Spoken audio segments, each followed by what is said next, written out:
Hello everyone, today we will discuss some important points about an English proficiency test called IELTS. We will discuss what IELTS is, why is it so important, what are the modules, what is the scoring pattern, and at the last we will talk about some important myths and some misconceptions about the IELTS examination. So starting, what IELTS is. IELTS or IELTS, the full form is International English Language Testing System, was designed in 1989 to assess and evaluate the English speaking skills and also the writing proficiency of the people migrating from non-native English speaking countries to native English speaking countries. It is organized by British Council, IDP as well as Cambridge Assessment. Now moving on to why is IELTS important.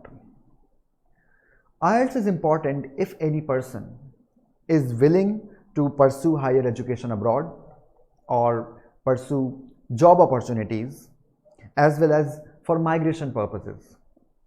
For example, if someone has cracked a very good scholarship from some abroad university or cracked an interview from a multinational corporation or wants to settle with his family, the person will not be allowed to enter or granted visa until and unless he or she has scored very good bands in IELTS examination. Different countries and different factors affect how many bands are required, but a good performance overall is very much required.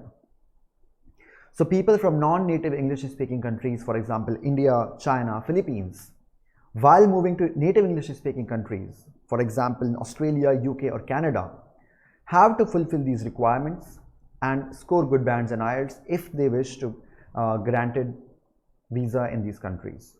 So that is why it is absolutely essential to pursue IELTS examination. Now coming to the modules. How many modules are there? There is a certain pattern that needs to be followed. There are 4 modules in IELTS that check, evaluate and assess respective abilities in the people who are giving the IELTS examination. So starting with the first module, that is listening. In this module, your ability to understand the native English accent is evaluated. For example, it can be the Canadian accent, American, British or Australian, but your ability to understand it and note down important details is evaluated in this particular module. You are given 40 questions to answer based on the audio clips you will listen, and those audio clips will have a conversation between 2 or more people, and you have to answer these questions in 30 minutes. Moving on to the next module, that is the reading one. In that module also you have to answer 40 questions based on 3 paragraphs that you will have to read. This module evaluates your ability to read a paragraph, comprehend it, your vocabulary, your ability to note down important details. These things are evaluated within 60 minutes. The next module is writing. This is a very scoring module because in this module, your ability to write coherent sentences, your ability to use punctuations, conjunctions and good grammar, correct helping verbs, correct form of verbs, these things are very minutely checked. So you have to be confident that your content is very much up to the mark, as well as your writing skills, your ability to write coherent statements is very much needed. So you have to complete 2 tasks within, once again, 60 minutes. Coming to the last module is the speaking. In this module, you also have to complete 2 tasks in which you have to have a conversation with a representative from IDP or British Council.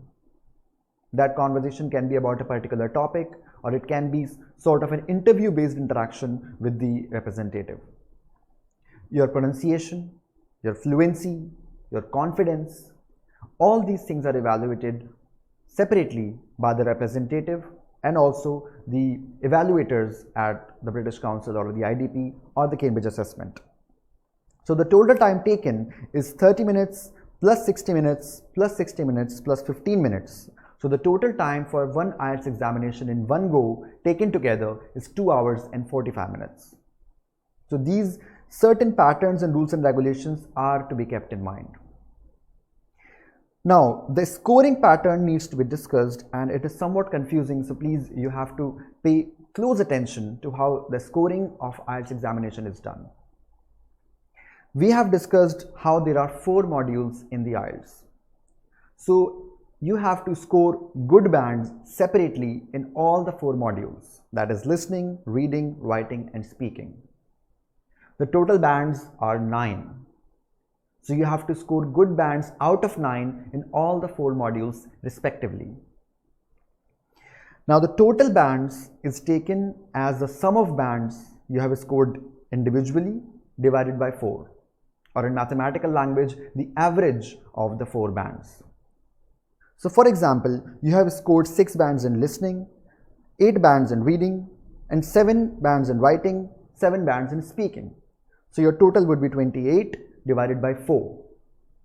So based on this mathematics, your score would be 7 bands in total. That would be the aggregate. So this is some information about the modules and the scoring.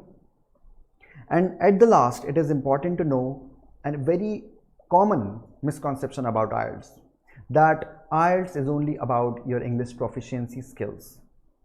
The truth is that there is a certain pattern, there is a certain scoring pattern as well as the modules that you need to understand to crack IELTS examination.